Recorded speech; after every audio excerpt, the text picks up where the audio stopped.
बासी रोटी। एक लड़का था, माँ ने उसका विवाह कर दिया, परंतु वह कुछ कमाता नहीं था। माँ जब भी उसको रोटी परोसती थी तब वह कहती कि बेटा बासी रोटी खा लो। लड़के की समझ में नहीं आया कि माँ ऐसा क्यों कहती है, फिर भी वह चुप रहा।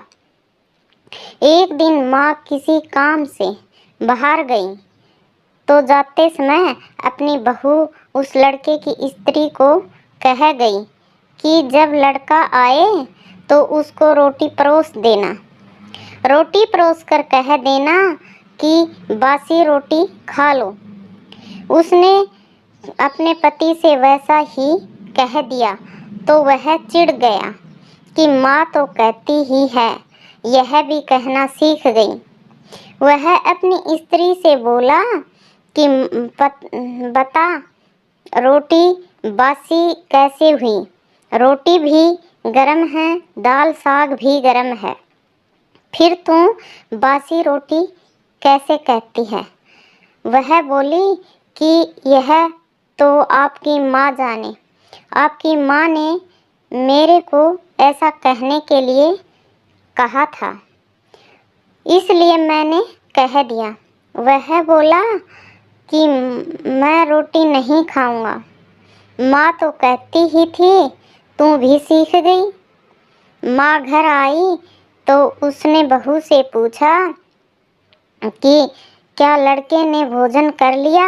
वह बोली कि उन्होंने तो भोजन किया ही नहीं, उल्टा नाराज हो गई। माँ ने लड़के से पूछा तो वह बोला कि माँ तू तो रोजाना कहती थी कि बासी रोटी खा ले और मैं सह लेता था, अब यह भी कहना सीख गई।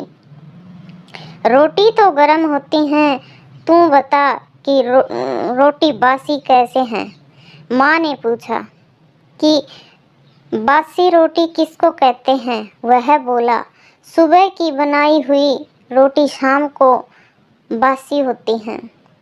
ऐसे ही एक दिन की बनाई हुई रोटी दूसरे दिन बासी होती है। बासी रोटी ठंडी और ताज़ी रोटी गर्म होती हैं। माँ ने कहा बेटा अब तू विचार करके देख, तेरे बाप की जो कमाई है वह बासी ठंडी रोटी है। गरम ताज़ी रोटी तो तब होगी जब तू खुद कमा कर लाएगा। लड़का समझ गया और माँ से बोला कि अब मैं खुद कमाऊंगा और गरम रोटी खाऊंगा। इस कहानी से यह शिक्षा मिलती है कि विवाह होने के बाद ठंडी रोटी नहीं खानी चाहिए या बासी रोटी नहीं खानी चाहिए, अपनी कमाई की रोटी खानी चाहिए। जब भगवान राम वनवास में गए तब रावण सीता जी को साथ ले गए।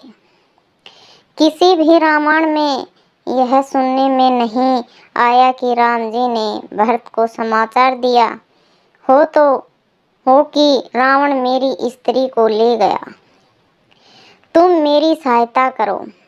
कारण कि राम जी इस बात को समझते थे कि विवाह किया है तो स्त्री की रक्षा करना, उसका पालन करना मेरा कर्तव्य है। उन्होंने अपनी भुजाओं के बल से अपनी सुग्रीव की सहायता की, पीछे उससे सहायता ली।